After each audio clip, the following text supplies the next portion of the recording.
আসসালামু আলাইকুম, আশা করি আপনারা সকলে ভালো আছেন। তো ইন্ডিয়ান ট্যুরিস্ট ভিসার পাশাপাশি অনেকেই মেডিকেল এবং অনেকে স্টুডেন্ট ভিসার বিষয়ে জানতে চেয়েছেন। আসলে সকল ক্যাটাগরির ভিসা প্রসেসিং একই, কিন্তু শুধু ডকুমেন্টস আলাদা আলাদা হয়ে থাকে। যেমন যে মেডিকেলে যাবেন তার জন্য মেডিকেলের যে ডকুমেন্টসগুলো সেগুলো লাগবে। আজকের আমার এই ভিডিওটা মূলত যারা মেডিকেলে যাবেন তাদের জন্যই। তো মেডিকেলে যেতে হলে আপনার সর্বপ্রথম যেটা করতে হবে, আপনার মেডিকেল থেকে একটা অ্যাপয়েন্টমেন্ট লেটার লাগবে, যেটা কিনা আপনি হসপিটাল রিসিপশনিস্ট বা হসপিটাল রিসিপশন থেকে আপনার নিতে হবে।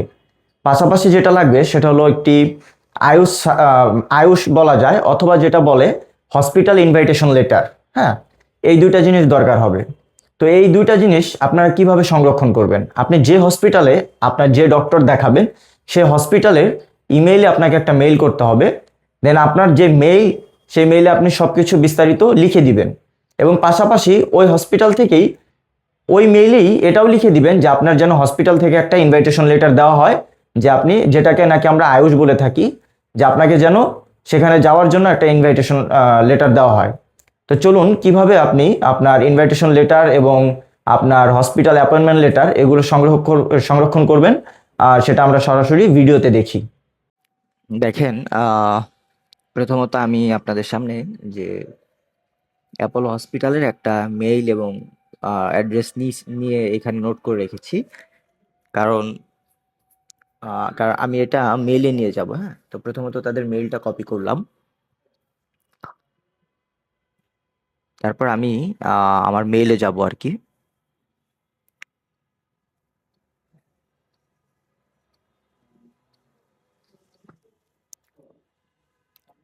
জিমেইলে যাওয়ার পরে আপনি কম্পোজে ক্লিক করে দিবেন। কম্পোজে ক্লিক করলে আচ্ছা, এখন এখানে আপনি যে মেইলটা কপি করেছিলেন সেই মেইলটা এখানে পেস্ট করবেন।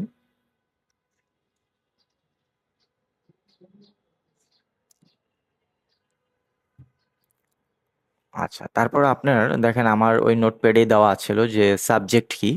সাবজেক্ট হলো request for medical appointment and invitation letter. তা আমি এটা সাবজেক্টে দিয়ে দিব। আচ্ছা, তারপরে চলেন আমরা আমাদের যে মেইন ফরম্যাটটা সেটা আমরা সম্পূর্ণটা কপি করে নিই।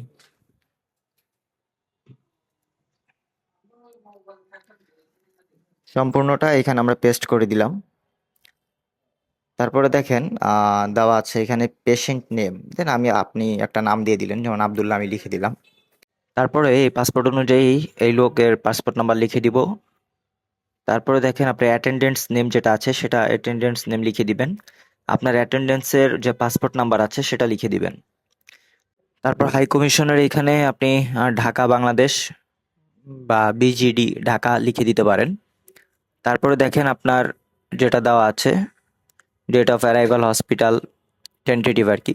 তা আপনি একটা ধারণা অনুযায়ী একটা যে ডেটে আপনার মূলত অ্যাপয়েন্টমেন্টটা দরকার এরকম একটা ডেট দিয়ে দিবেন। আর অবশ্যই আরেকটা জিনিস মাথায় রাখবেন, যে আপনি যখন ডেটটা দিবেন আপনার হাতে বেশ কিছুদিন সময় রাখবেন।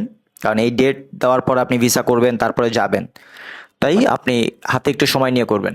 তারপর দেখেন এখানে অ্যাটাচ ফাইল দেওয়া আছে। অ্যাটাচ ফাইলে মূলত কি কি দিবেন, আপনি বাংলাদেশে কোথাও না কোথাও ডক্টর দেখিয়েছেন, সে ডাক্তার যখন অপারক তারপর আপনি দেশের বাইরে চিকিৎসা নিতে যাচ্ছেন, সুতরাং ওই ডাক্তারের একটা মানে ছাড়পত্র বা যেটাই হোক এটা নিয়ে নেবেন। পাশাপাশি আপনি যে ট্রিটমেন্ট করিয়েছেন সেই ট্রিটমেন্টের যে টেস্টের যে রিপোর্টগুলো এই রিপোর্টগুলো অ্যাটাচমেন্ট করে দিবেন। এই সব কিছু যখন হয়ে যাবে তখন আপনি কি করবেন, এখানে সেন্ড করে দিবেন। তো আপনার এটা 3 থেকে 4 দিন বা কখনো এর ভিতরেই আরও আগে চলে আসে আর কি, 2 দিনের ভিতরেও কখনো চলে আসে।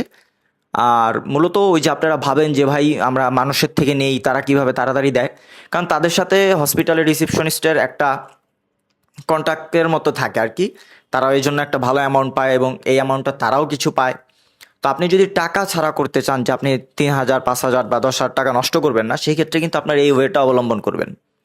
এই ওয়েটা অবলম্বন করলে দেন হলো গিয়ে কি আপনি দেখবেন 3 থেকে 4 দিনের ভিতরে আপনার একটা ফিডব্যাক ইমেল চলে আসবে, যেখানে আপনার অ্যাপয়েন্টমেন্ট লেটার পাশাপাশি আপনার আয়ুষ যেটাকে বলা হয় অথবা যেটাকে বলা হয় আপনার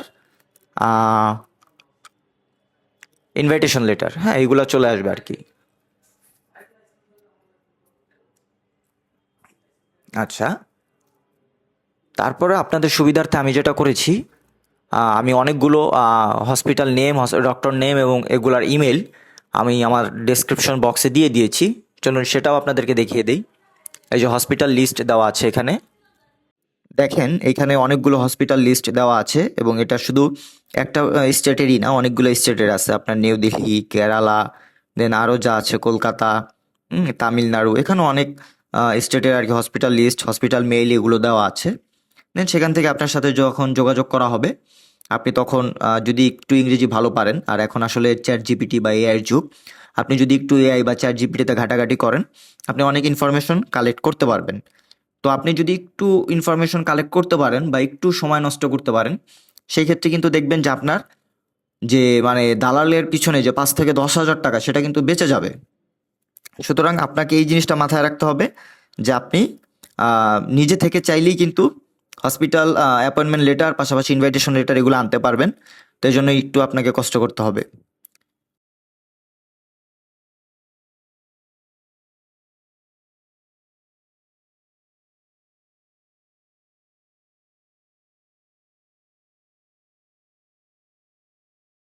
তো যেভাবে আমি সম্পূর্ণ প্রসেসটা আপনাদেরকে দেখালাম, আপনারা যদি ঠিক এভাবে ইমেল করেন, আশা করি যে আপনাদের অ্যাপয়েন্টমেন্ট লেটার, পাশাপাশি ইনভাইটেশন লেটার এগুলো আপনারা পেয়ে যাবেন।